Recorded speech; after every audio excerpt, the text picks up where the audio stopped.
Good morning! Grabe, kita mo naman ng baby Sachi na to. Napaka-wash and wear talaga yung kanyang suot. Pupunta lang talaga kami sa tindahan bibili. Pero grabe siya, ganito yung kanyang outfit. Hoy! Napakahaba ng buhok niyan.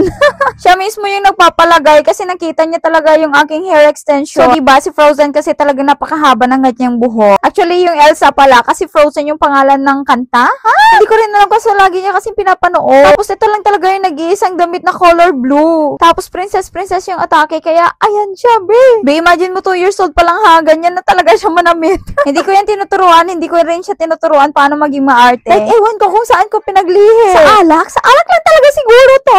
Charot. Grabe naman talaga to, bibili lang. Anong bibilihin mo, ne? No, not that one. Yeah. Oh, can you say knock-knock? No. Hi, Sachi. Wow, ang ganda ni Sachi. Wow. Ang ganda niyan. Oh, ayan. Nakalong hair siya. Narig ka. Si ano? Si Elsa. Si Elsa. Ano bagay?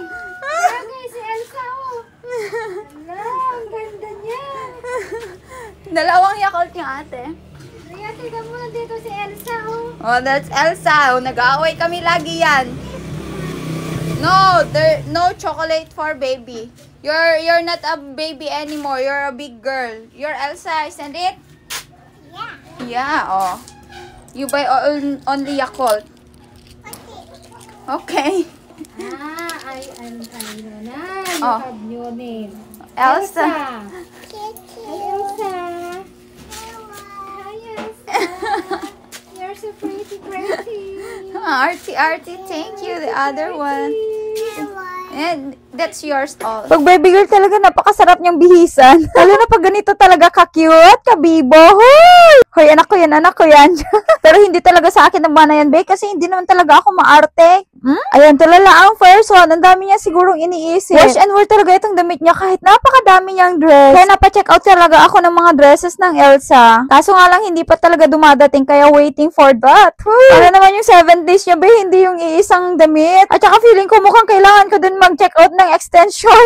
Ito kasi yung mga extension na ginagamit ko before. So far, sinuklay ko, buhay na buhay pa naman at maganda pa naman. Ilang taon na din yan sa akin, sa totoo lang. O, diba? Bumili lang sa tindahan. Tapos ganyan na yung buhok. Tapos lagi kami nag-aaway kasi nga, maya after nyo maligo talagang hinahanap na naman yung kanyang blue dress. Yung itsura ko, be.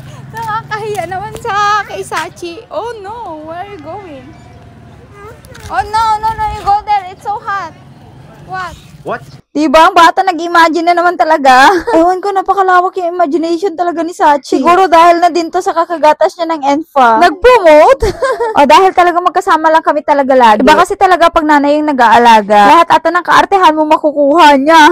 Siyempre, you cannot influence others naman talaga kung hindi nila nakikita sa'yo mismo. So, aminado na maarte, ganun.